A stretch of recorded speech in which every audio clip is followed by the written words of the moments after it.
चीज जरूर सुनिएगा, पासिंग मार्क्स 50% है। एग्जामिनर पेपर ऐसा बनाता है कि जिसने पढ़ा हो पूरा पूरा 100% पढ़ा हो, उसके जस्ट पासिंग मार्क्स आए। अगर एग्जामिनर 100% पेपर अटेम्प्टेबल बना दे उन स्टूडेंट्स के लिए जिन्होंने पढ़ा है, तो उससे क्या होगा, उनके तो 100% मार्क्स आ जाएंगे, वो तो पास हो जाएंगे। लेकिन मेरे जैसे वो स्टूडेंट जिन्होंने आधा आधा सिलेबस पढ़ा होगा, वो भी पास हो जाएंगे अगर एक पेपर 100% अटेम्प्टेबल हो। एग्जामिनर चाहता ये है, ये हमेशा से ऐसे ही हो रहा है और हमेशा शायद ऐसे ही रहेगा आई कैप एग्जामिनर, कि जिन्होंने पढ़ा है 100%, वो जस्ट मुश्किल पेपर में से बस पूरे पूरे नंबर लें और बस पास हो जाएं, ताकि जो मेरे जैसे हैं जिन्होंने आधा आधा पढ़ा है, उनका तो पास होने का फिर कोई सवाल ही ना रह जाए, उनके तो 20-25 नंबर आए। तो एग्जामिनर समटाइम्स क्या करता है, 80 बल्कि मेजोरिटी केसेस में 80-90% पेपर 80-90% पेपर ऐसा होता है जो अटेम्प्टेबल होता है, लेकिन उसमें भी मिस्टेक्स हो जाती हैं बच्चों से, क्योंकि एग्जाम का अपना प्रेशर होता है। एक आध सवाल कभी कभी, और समटाइम्स एक सवाल के अंदर या दो सवालों के अंदर कोई अच्छे से पॉइंट्स डाल देता है, जो एग्जाम सिचुएशन में बैठ के बच्चे अटेम्प्ट नहीं कर पाते। लेकिन आपने उन चीजों से कभी परेशान इसलिए नहीं होना है, क्योंकि आपने 100% मार्क्स नहीं लेने। तरीका ये होता है कि जो आता है वो सही हो जाए, और जो नहीं आता उसका भी कुछ ना कुछ लॉजिकली हो जाए।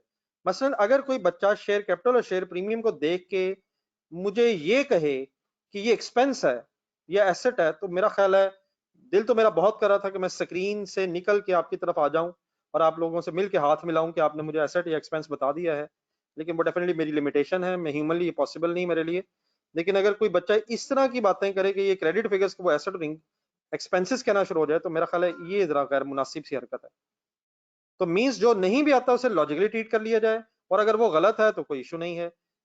लेकिन याद रखें, आप अगर 100% तैयारी करेंगे तो फिर मुश्किल 50 आएंगे, ये मेरी बात ज़हन में रखिएगा।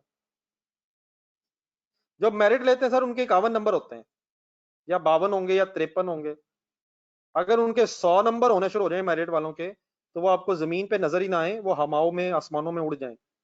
तो बस जब आप पास हो जाएंगे ना, तो आप कह दीजिएगा मेरे 99.9% मार्क्स हैं, वो हम मान लेंगे।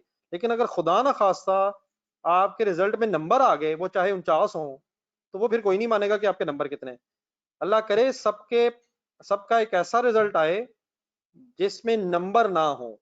हम एक ऐसे रिजल्ट की तलाश में हैं जिसमें नंबर ना हो, क्योंकि नंबर जितने मर्जी आ जाएं, हमारे हाईएस्ट मार्क्स भी अगर होंगे तो हमें दोबारा पेपर देना पड़ेगा। ठीक है। अब नंबर 50 50 हो या 51 हो या 50 एग्जैक्ट हो, वो मैटर ही नहीं करता है। और ये जहन में रखें, अगर जिसके हाईएस्ट मार्क्स होंगे उसके 52, नहीं तो 53, मैक्सिमम 55 हो जाएंगे। तो 100% वाली बेटा ये गेम नहीं है। हाँ, 100% एफर्ट वाली गेम है।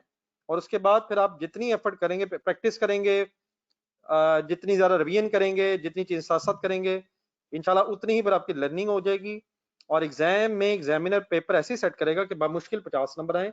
तो इन चीजों से नहीं परेशान कभी होना है कि अगर कोई 1 2 4 नंबर ऐसे पेपर में हो, 10 नंबर इवन हो कि जिसकी आपको समझ ना आ रही हो। हमेशा अपने फोकस उस पर करना है जो चीज आपको आती हो।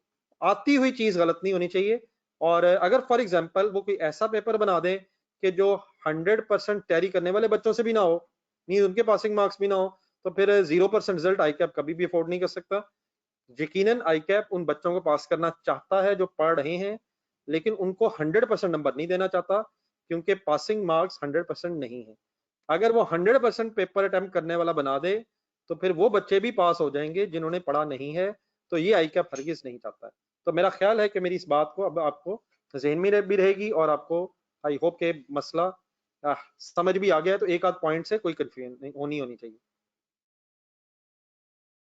जी जिशान साहब, हमारे पेपर किसी डॉक्टर ने चेक नहीं करने कि उसने आंसर सामने रखा होगा और वो टिक लगाना शुरू हो जाएगा। आई कैप के पेपर्स कोई अकाउंटेंट ही चेक करेगा। 2-3 महीने वो क्यों लगाते हैं, वो इसीलिए लगाते हैं ताकि चेक कर सकें कि बच्चे ने पेपर पे कुछ लिखा या नहीं। अगर बच्चे ने कुछ पेपर में लिखा होगा तो वो उसे ढूंढने की कोशिश करते हैं, इसलिए 1.5-2 महीने उन्हें लग जाते हैं। अगर उन्हें पेपर में कुछ नजर ना आए, तो मेरा तो ख्याल है एग्जामिनर अपनी आई साइट का भी टेस्ट करवाता होगा कि बच्चे ने 6 महीने पढ़ा, इसके पेपर में नजर क्यों नहीं आ रहा। तो उसकी वजह यही होती है कि हमने लिखा ही कुछ नहीं होता। ठीक है, तो आप इन टेंशन में ना रहें। आई कैप जबरदस्ती ना किसी को पास करता है और ना ही जानबूझ के कभी इसको फेल करता है, तो आप इन टेंशन में ना जाएं। आप अपनी बस 100% एफर्ट की कोशिश करें।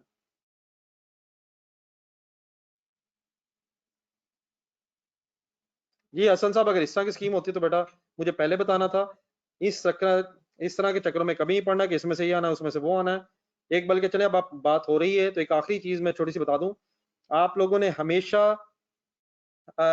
अपने उन सीनियर्स से बचना है जो सीनियर बेचारे खुद पिछली दफा या अल्लाह के करम की वजह से पास हो गए हो या फेल हो गए हो।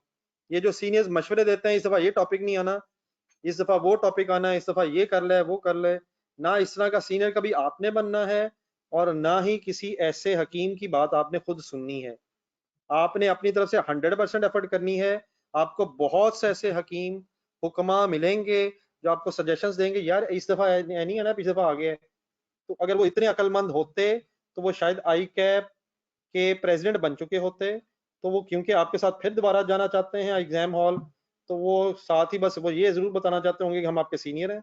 तो माय डियर, इस तरह ना कीजिएगा, कोई सिलेक्टिव स्टडी नहीं हो सकती है। आपको अपना हर टॉपिक 100% तैयार करना है, चाहे वो जब मर्जी हो। ठीक है माय डियर, आई कैप सिलेबस बनाते भी नहीं देखता, आई कैप सिलेबस बनाते भी नहीं देखेगा, पेपर बनाते भी नहीं देखेगा कि बच्चों का लेवल अभी नहीं है, मुश्किल आसान कुछ नहीं देखेगा। उसने अपने पेपर बनाने हैं, आपने अपनी तैयारी करनी है। जो आपके चीज कंट्रोल में नहीं है आपने उसकी कभी टेंशन नहीं लेनी है। पेपर क्या आएगा कैसा आएगा ये आपको नहीं पता, हाँ आपको सिलेबस पता है। आप अपनी कोशिश करें, दिन रात मेहनत करें, ये आप कर सकते हैं और इसके अलावा कोई और जरूरत नहीं है। सीए की रेशियो बेटा पाकिस्तान में इसलिए कम है क्योंकि बहुत से मेजोरिटी स्टूडेंट मेरे जैसे आ जाते हैं जो अपनी जिंदगी का मकसद जो है सिर्फ मोबाइल्स को बना लेते हैं। पढ़ाई उनका सेकेंडरी इशू हो जाता है, देयरफॉर वो पढ़ाई छोड़ देते हैं और फजूलियात में लगे रहते हैं। मुझे पूरी उम्मीद है कि मेरे जैसा और कोई स्टूडेंट हमारी इस क्लास में मौजूद नहीं है।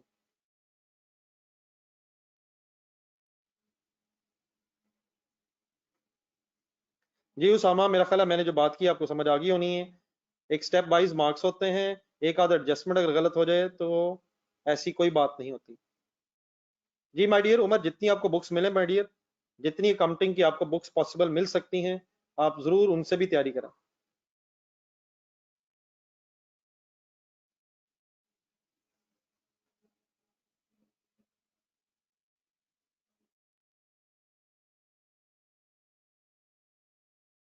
जी माय डियर, आप मेरा ख्याल है फजूल में काफी हमने टाइम वेस्ट कर दिया है। आए जल्दी से आप क्वेश्चन शुरू करें विदाउट वेस्टिंग एनी टाइम। लेकिन आई होप कि मेरी इन बातों के बाद आप तो कम से कम पढ़ाई में और सीरियस जरूर हो जाएंगे। आगे बढ़े सर, हम पहुंच गए थे